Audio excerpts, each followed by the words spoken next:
Welcome to Women Leaders, Tales, Trails, and Truths, the podcast where we uncover the inspiring stories, journeys, and insights of successful women leaders.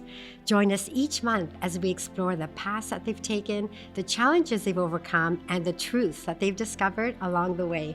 So whether you're looking for a little bit of inspiration, guidance, or a deeper understanding of what it takes to lead, you're in the right place. Let's dive into this episode.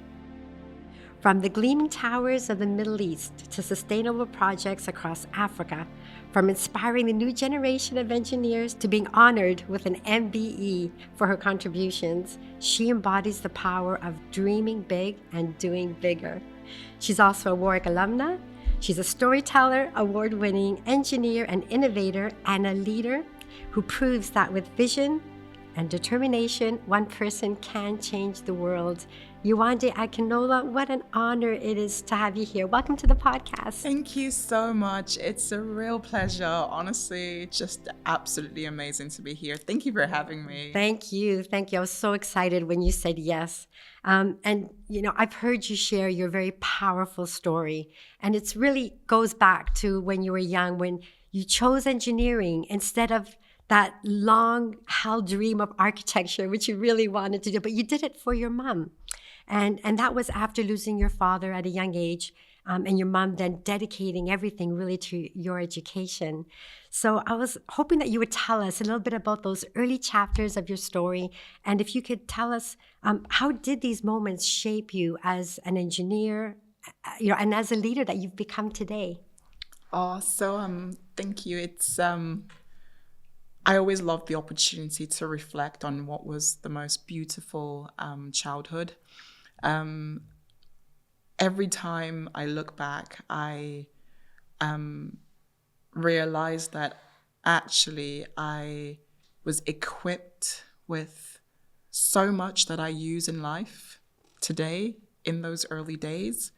And it was everything from supporting mom, with preparing meals, to helping her with her business, to trying to figure out, what schools I was going to go to, all of our interactions with family and friends. And I'm extremely grateful, even for the seeming challenges. My dad passed on when I was 5. And my sister was 3, and it was a difficult time.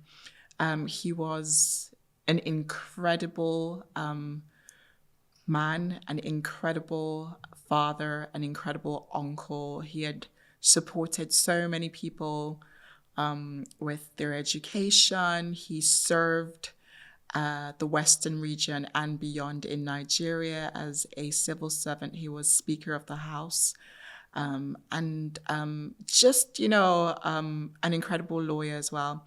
And so his passing was a bit of a blow to us as a family, but also a community of people who absolutely loved him. It also kind of meant that we were more aware of his absence because of the void, the huge void that he left with the passing. And so mom, always felt that she had to give us every single thing that he would have wanted for us as well. The great education, the ability to understand different cultures and understand different parts of the world. And so she did just that. We didn't have much. She worked very hard to send us to some great schools. She hardly bought anything for herself. And I guess as a child, you're very observant to the effort, that you're observant to what your parents wear or what they don't wear. And so I saw her, and I had a great appreciation for the efforts, the hard work. And in so many ways, it really helped me. It really did. And my sister as well.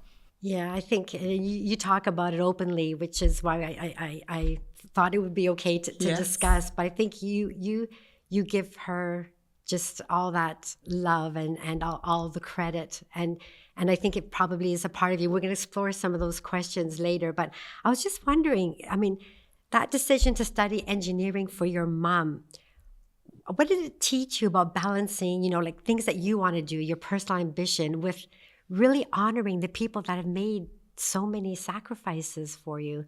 Yeah. Was that, Yeah, I think back, that day when she came into my room and she said, I know you are really interested in in architecture, but engineering, will offer you the opportunity to work in different countries on everything from water to power. I think back and yes, there was that feeling of, slight disappointment that I wasn't going to become an architect, but I think there was also trust. There was also trust. I'd seen her take risk with different things. I'd seen her put, her knowledge into different projects, and I'd seen her succeed at different things. And so there was a degree of trust. yeah, exactly. And I think yes, I went with it. And even though I applied to 4 universities to study architecture, I think I was very, very aware that I trusted her. And actually, there was an opportunity for me to always go down the architectural, path if it came to it. Yeah, true. And I think was her father and her brother were That engineers, is correct. and you thought, Yes. okay, she knows what she's talking about. Yes. I'm just gonna, Yes. yeah, Yes. I grew up around my grandfather, and of course, there were all these incredible stories of things that he had built up and down the country, and so again, there was practical evidence. So and it's just, but she seems like such a visionary, and I think an entrepreneurial as well. But I think that must have just helped you to make your decision at that young Absolutely. age. So I'm going to take you back to your first year of studies here. Here you came to Warwick from Nigeria. If we were to meet the younger you, you're sitting in a lecture hall studying engineering design. What dreams and ambitions filled your mind at that time? Do you remember? Yes, of course I do. And I'm going to get so emotional now because Warwick was a dream come true. It really was. I remember when I got the place confirmed to study at Warwick. It was going to be for a degree in engineering, but with a massive bias towards emerging economies. At the time, we referred to it as developing countries. We know better now. Yes, we do. And it really was a dream come true. I was given the opportunity to follow my dreams of being able to design solutions in different parts of the world. I arrived at Heathrow Airport, and there was a bus waiting for us. My sister met me there. My sister was in school in Surrey, and she met me at the airport and kind of saw me, off. I'd never been to this part of the country before. I arrived on campus and I can still remember it. It was a late September afternoon, to warmth and smiles and a welcome that I'd never experienced before. I can still see their faces, the student helpers. I can still see the smiles on their faces. And the instant I arrived, I knew that I was in my right place. Wow, that's great to hear. Yeah. I just knew that Warwick was the right place for me. And I look back, it really was. It's everything that came after my first few seconds here has shaped who I am today, has shaped the projects that I work on today, has shaped my friendships as well, has shaped how I view life, and has shaped my aspirations for the future. Wow, that's incredible. I don't know where to start there, honestly. I'm so grateful for you sharing that. And you do really seem to go back to that moment and say that was pivotal for me. I'm going to ask you this because I heard you speak about those first couple of weeks where it was also quite daunting to be in a new place. And, you know, you were feeling also a little bit perhaps lost and, everything was so new. But then you rocked up to Professor Colin Orum's office and you knocked on his door. And then you were taken on a journey and started understanding those practical aspects of engineering and the impact you could have. And the rest is history, honestly. Everything before that moment was very kind of theoretical. I'd done the theory, the physics, the maths. It was all a formula. I hadn't really started to understand engineering in terms of its practical connections to every aspect of our existence. I hadn't, related the equations to materials and, atom formation and how gears come together and, how pulley systems work and how buildings are really designed, to withstand, rainfall and wind speeds, etc., etc. And when I first arrived, I was like, oh my goodness, there were people from different parts of the world who had a really good understanding of, I guess, how things worked. And I did feel lost. I didn't have a computer. I didn't have a laptop. There were so many things that I felt I was lacking in terms of all the different elements that usually need to come together to, give you the best experience and the best chance at doing well. And then I knocked on Dr. Colin Orum's door. And he was just unbelievable. In a way, it felt like I was staring at Santa because for anybody who knows Colin, he's got his big, massive white beard, always beaming, big, massive smile. And he was like, wow, welcome, you made it. Welcome.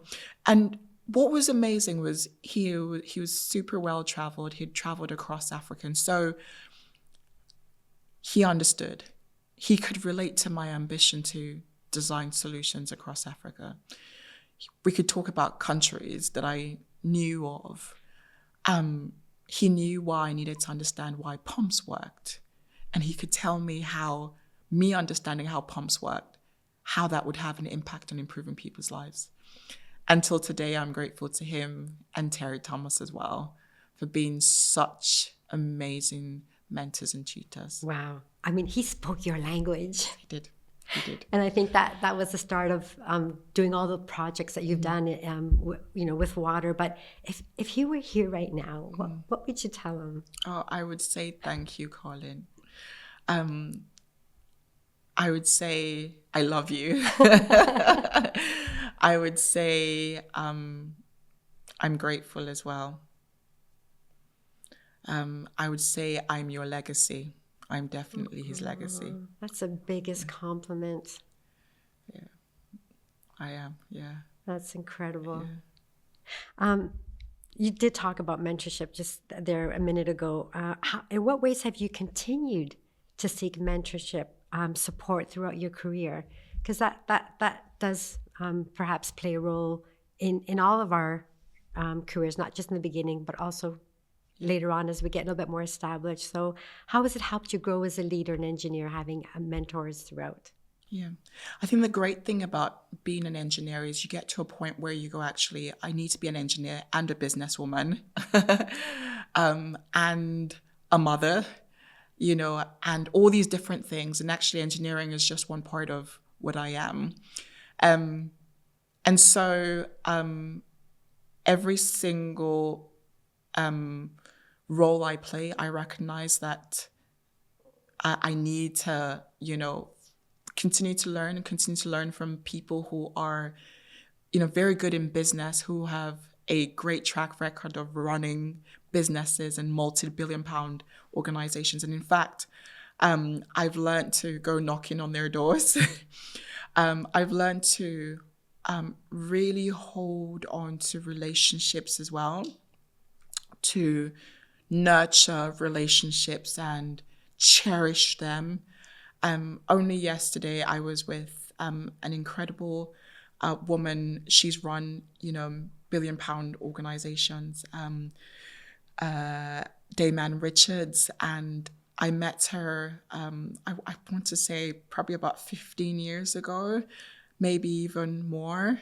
And I've held on to that relationship. I probably do a little bit too much in that every so often I send her a super long text when I know she's probably in the middle of something really important. But leveraging those relationships in a way that one can grow, in a way that one can also give back, in a way that one can also be equipped to mentor other people is so important.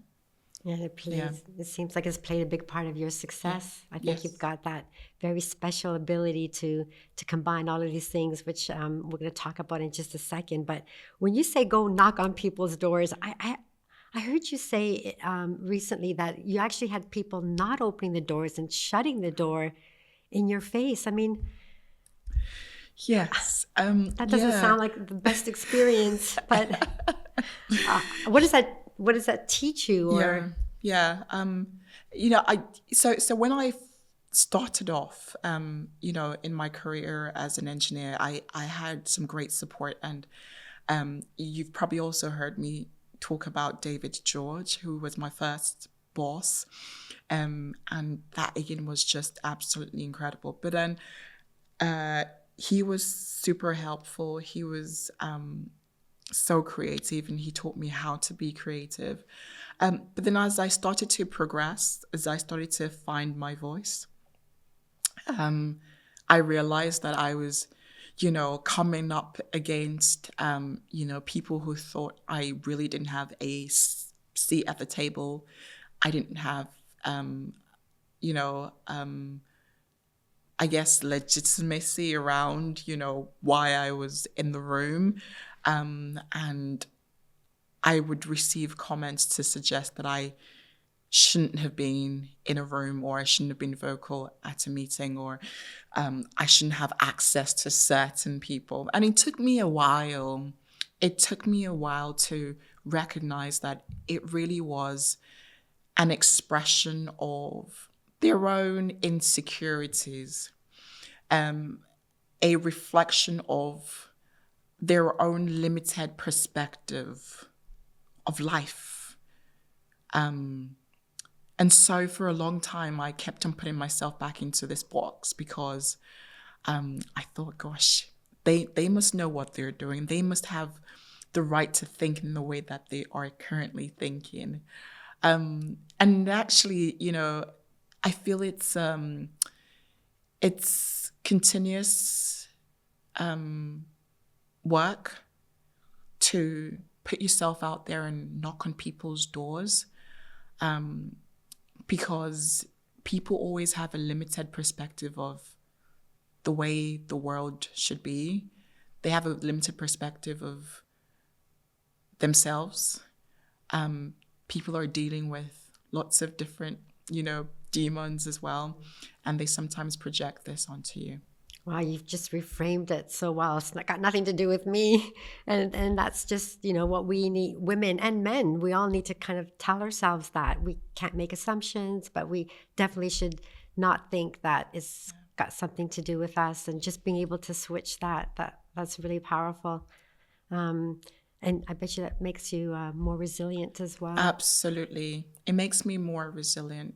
it makes me address the doubt in my mind in ways that I normally wouldn't if one was thinking that you owe the world a certain version of yourself. And we don't. We definitely don't. I wanted to ask you about all the projects that you've worked on. You've worked on projects in the UK, Africa, Middle East, East Asia. What draws you to certain projects over others? What is it that you say, yes, I'm going to do that, and no, maybe not that one? I think the minute I started to really understand engineering was when I started to understand that engineering is about improving lives. That's when I really got it. That's when I got the maths and the physics and the social sciences aspect to it and the business side to it. That is when I got it. And when I started to see the direct impact of spaces, on the lives of children, for example, who were existing and learning in those spaces. And so I'm drawn to projects that kind of have that personality, They have the personality because they are connected to solving world challenges, but also elevating the human race to a certain extent. And so any project that is interesting, that, is very, very defined in terms of the lives it will improve, the incredible legacy that it will create, I'm in. I love that.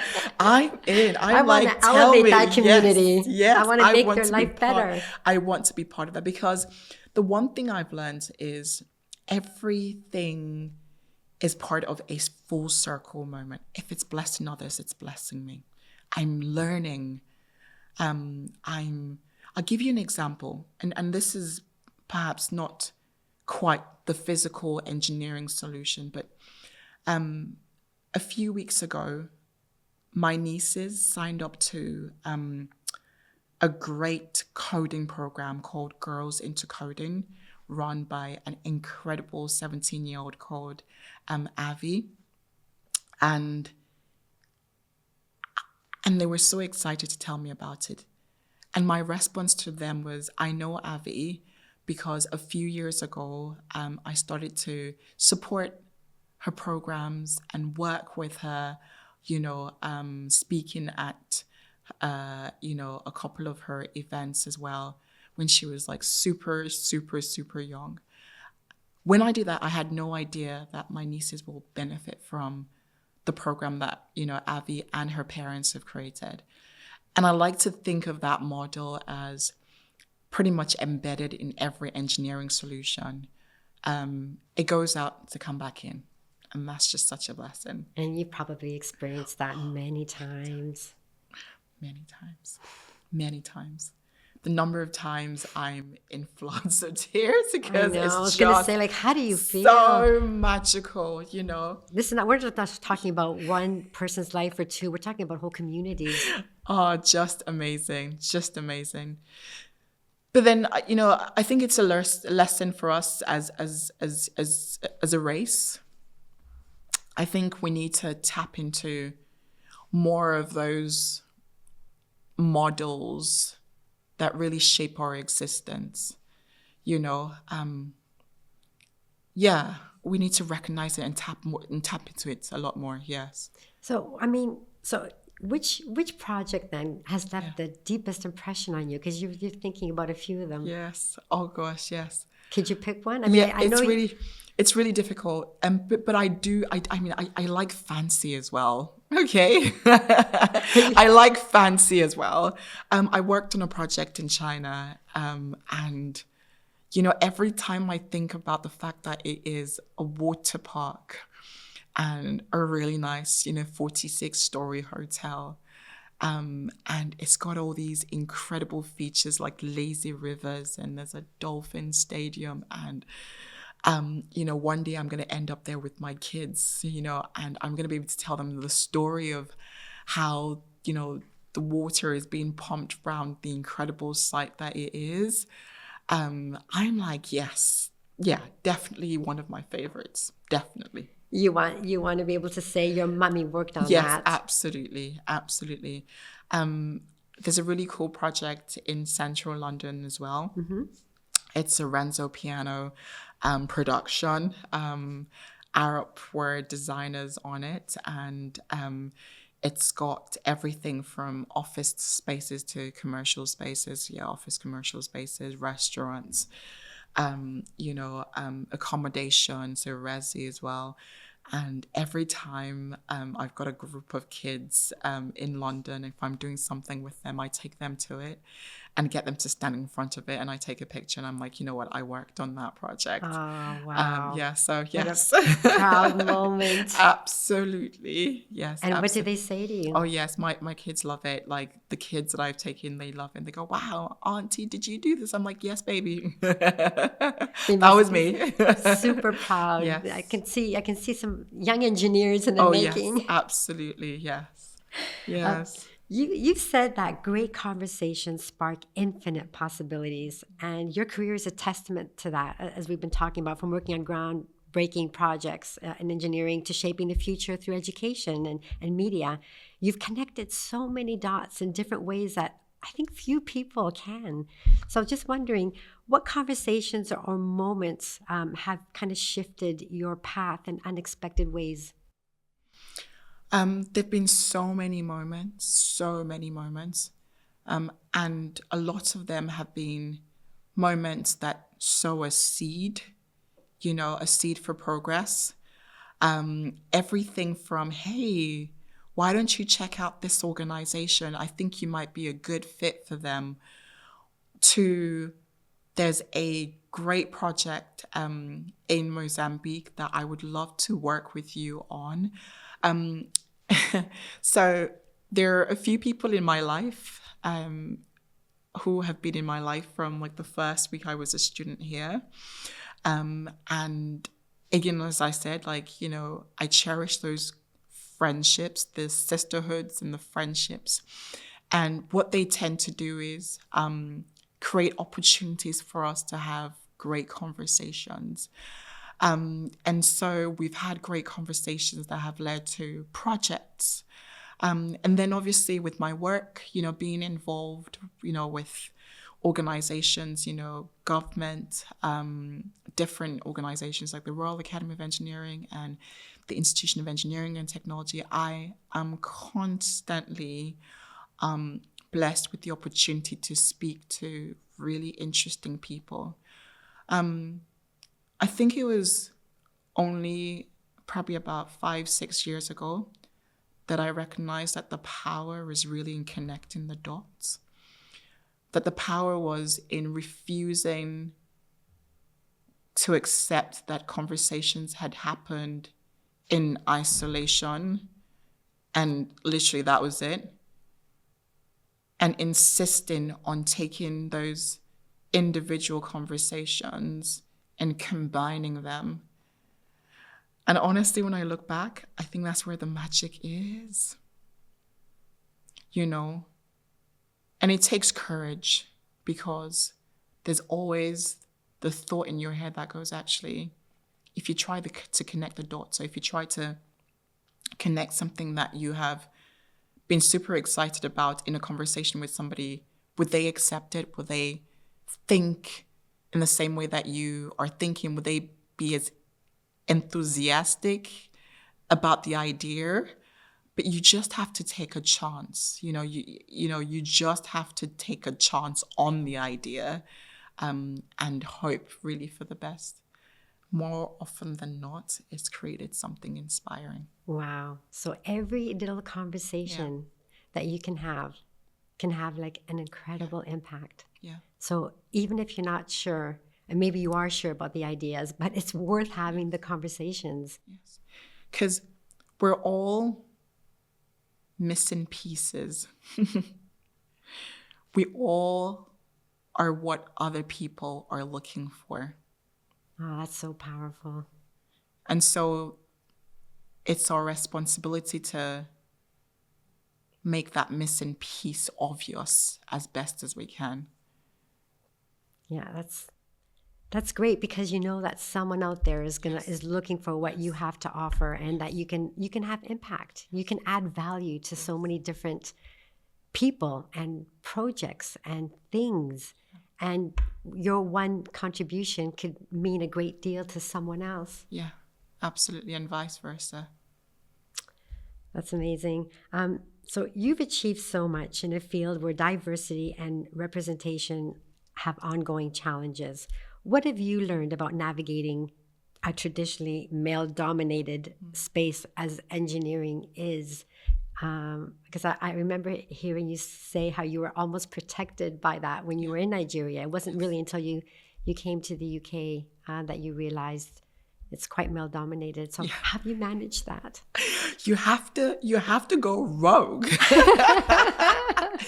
You have to go rogue. That's the message. Yes. And build courage and build an ability to speak with audacity. And for a long time, I'm a people pleaser. That is my default.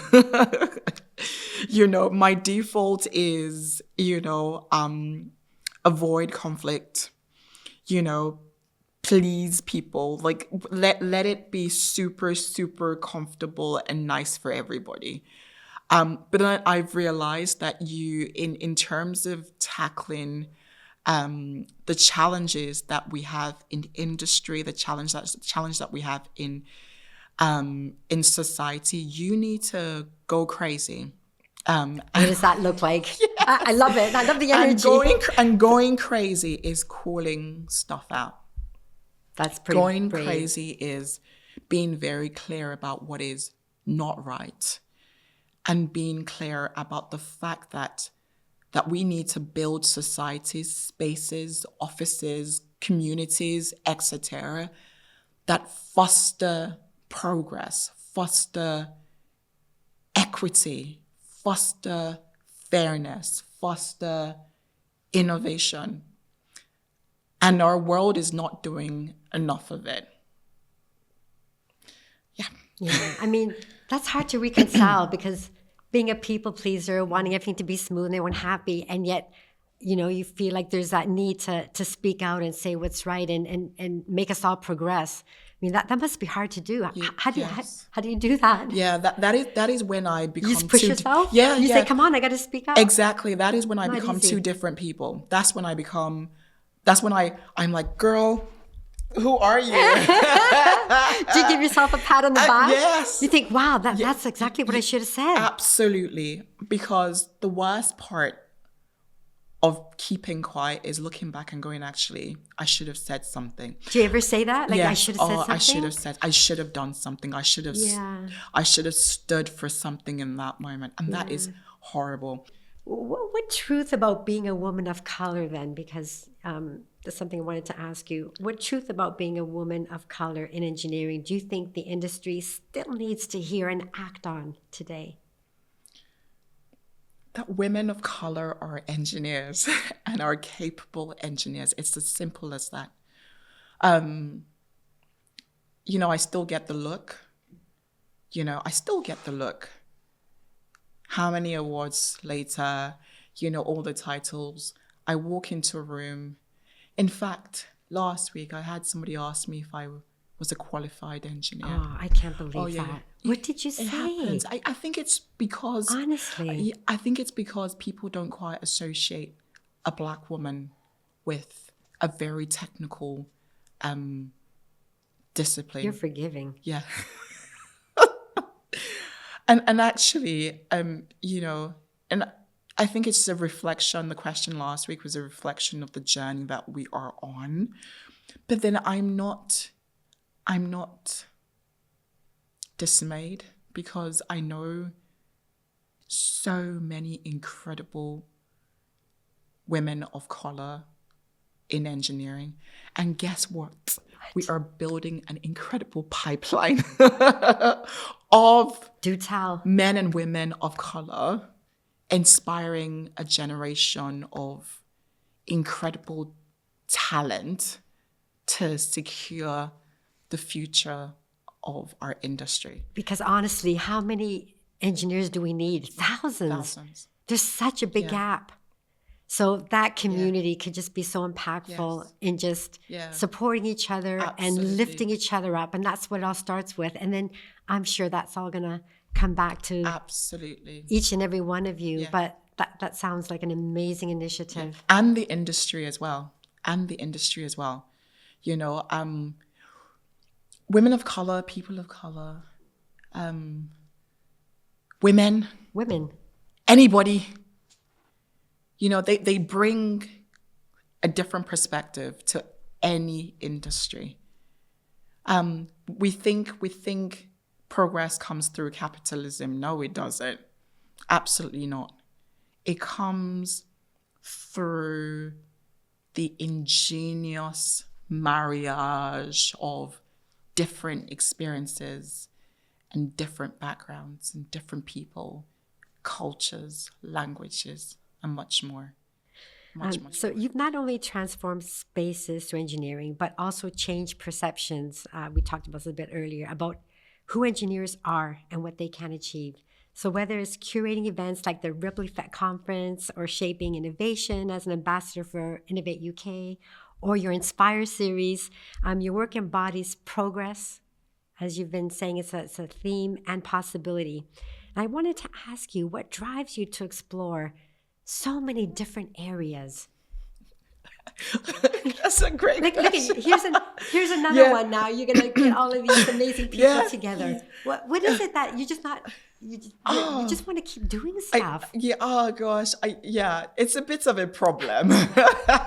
Does it get too much? You just always say yes because everything excites you? Exactly. Or because you just see the potential? Yes, it's a bit of a problem because I see the potential and it excites me because I see the potential. And I'm like, yes, we should do this. We should absolutely do this. But I tell myself that, you know, it is me kind of taking all these different steps for it to all come together. And in so many instances, honestly, I've seen it all come together, you know.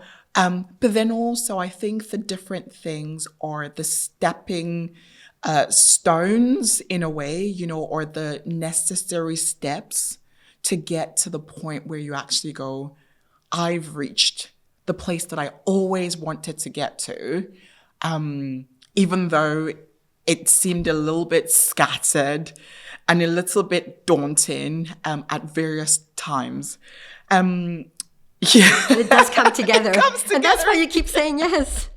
I mean, you're a multifaceted professional. You do so much. What advice would you give to others who wanted to kind of have this engineering career, but also, you know, they have passions in other industries and in other projects? Do you know what? I do it because I need it to survive, basically. What do you mean? I need to be able to do all the different things that I do to feed my soul in the way that it needs to be fed.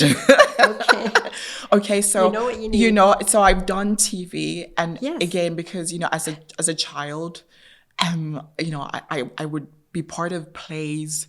Even when I was here at Warwick, the first time I was on a big, massive stage was, the Butterworth, but with the Malaysian Society. No. I did a play. So cool.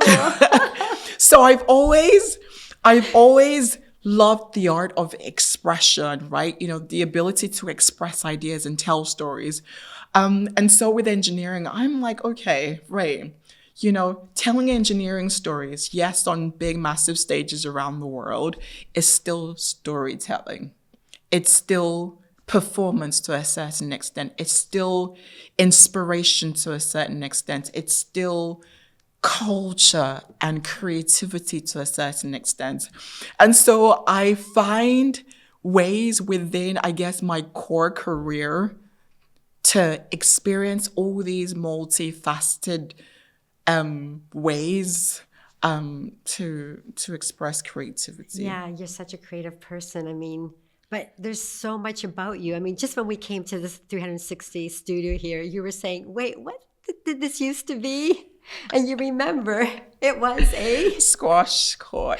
that is something that you remembered. So, I mean, yeah, this is sports, there's theater, there's art, there's just so much of you.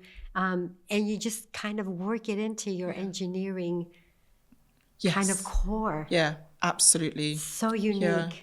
And that's why I say, that's why I refer to Warwick. You do. Every single thing I've read or heard about you, you always bring it to Warwick. Because when I arrived here, it was, wow, there's an art center. There's engineering. I can work as well to earn some money. One of my first jobs on campus was as a conference assistant. And so today when I organize conferences, it's because I am tapping into my job as a student conference assistant. Everything is connected. Incredible. I love that. Always coming back to here. Let's talk a little bit about the fact that you are an amazing female leader, but you also have a family life as well. So how do you balance the challenges of being a female leader in your professional life with the demands of a mother and being a role model for your children and saying, I worked on that project? How do you manage that? I think balance is a slightly misleading word. Manage, maybe? But you're doing pretty good. Because balance suggests that, like there's equal amounts of everything. But yes, there are good days and then there are crazy days and there are incredibly manic, wild days. I've got 2 girls, very, very different. Riri is super, caring.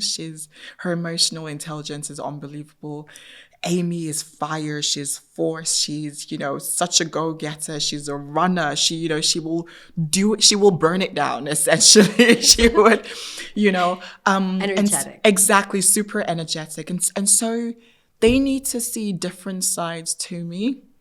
They need to see the mom, the super ambitious mom, the mom who is just going to go for it despite, the challenges. They need to see the mom who loves them, who is there to give them a hug and a cuddle and read with them and create with them. But then again, family life for me is an extension of creativity.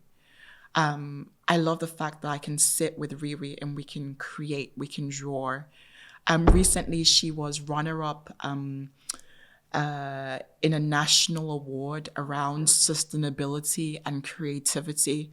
And for me, I was just blown away because actually it means that everything that I do at work and everything that I stand for in industry is spilling, over or kind of seeping into my household and the version of the mom, of their mom that they see.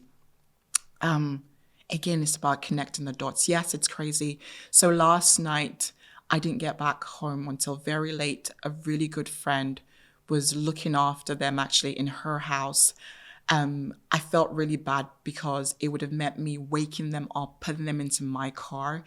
And so what I decided to do last minute was go to the house, get all their clothes for today, go back to my friend's house at nearly midnight and just spend the night at that friend's house with the kids in her house. So it's a lot of thinking, as, things evolve. It's a lot of changing plans as you need to. My husband has been working in India.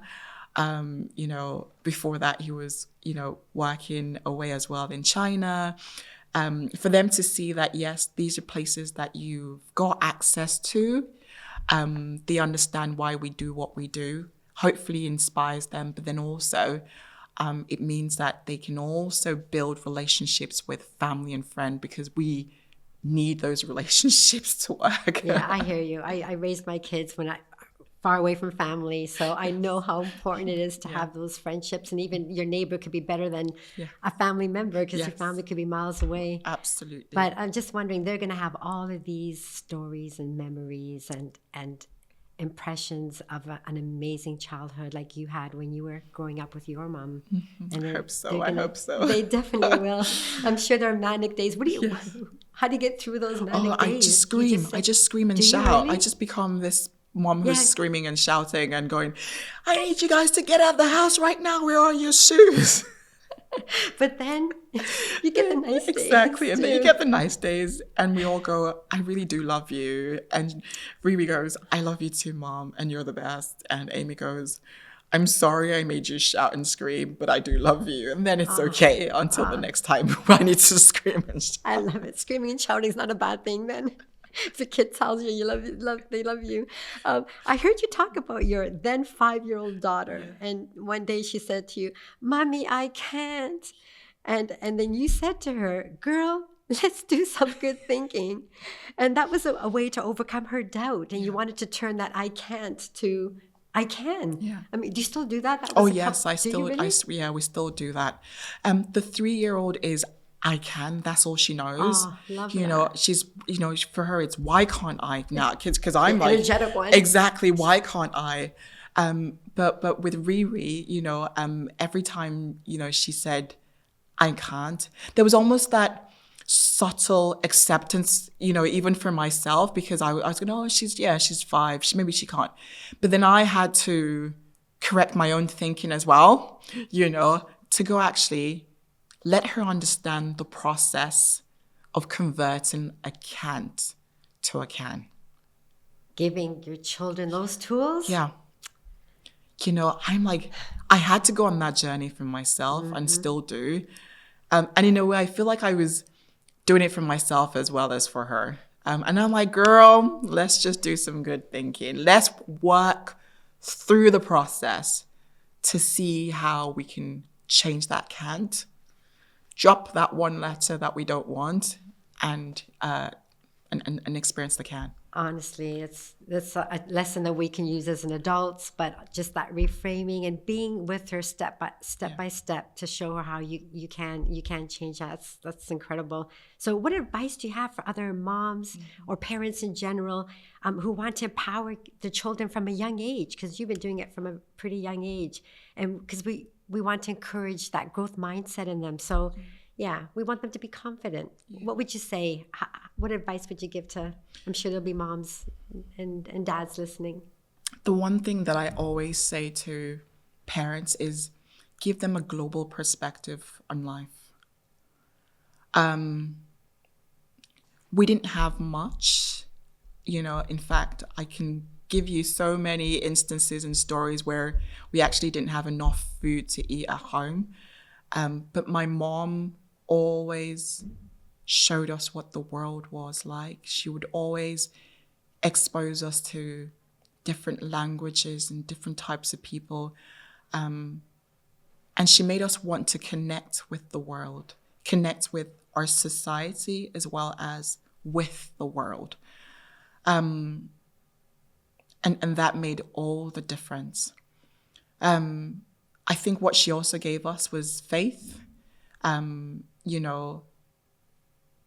I'm Christian, and I feel like in those early days when there was nobody to go to and no immediate help, she taught us how to look up to a higher being for comfort, for inspiration, for love, and for the ability to recognize the good in others.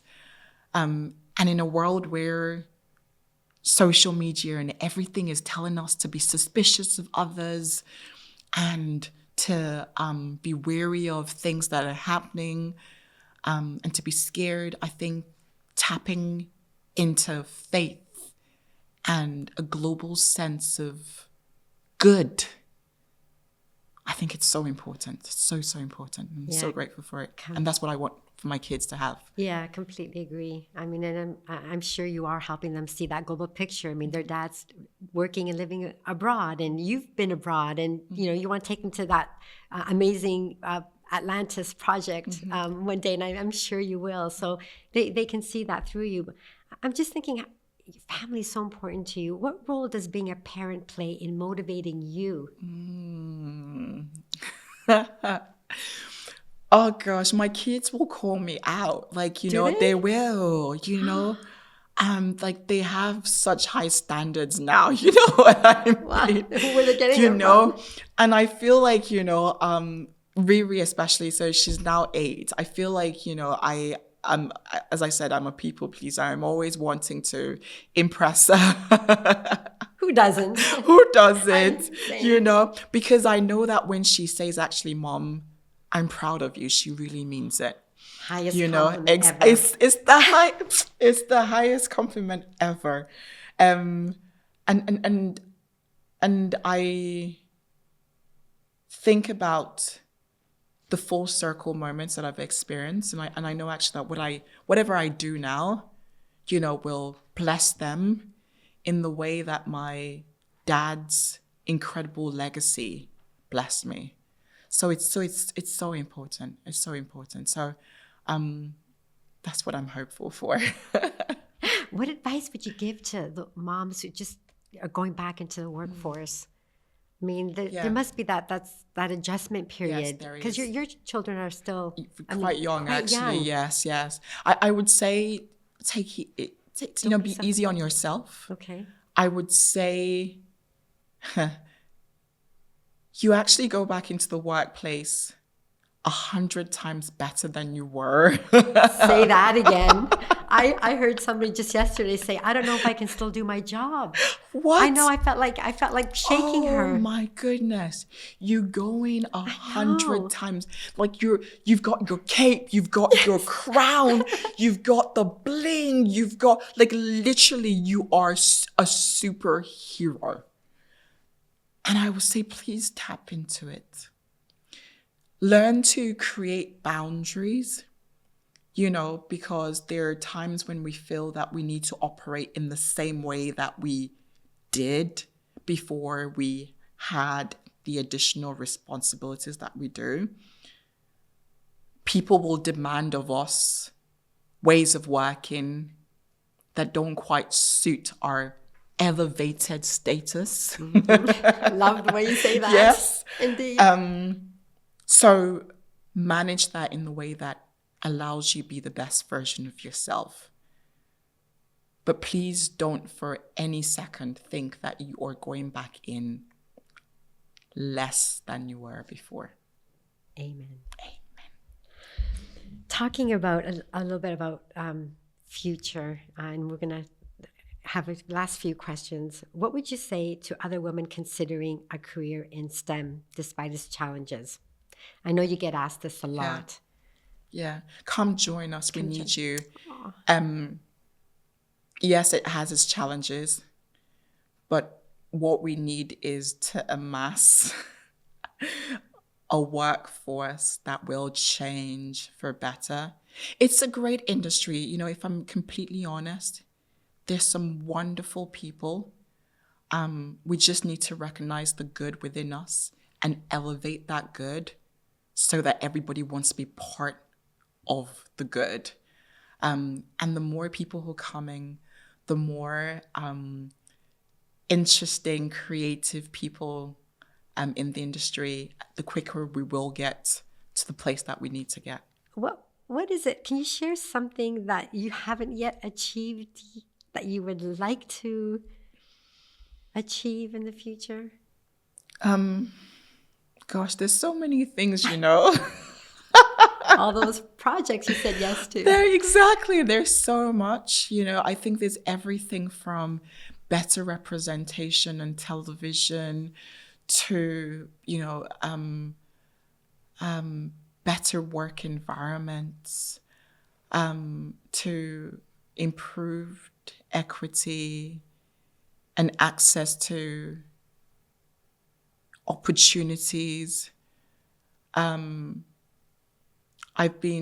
just started to work on a capacity building project across Africa to help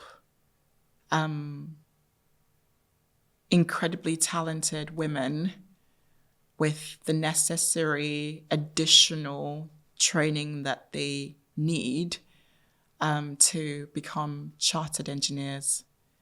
Amazing. That is front and center of my thoughts and ambitions for this year, especially.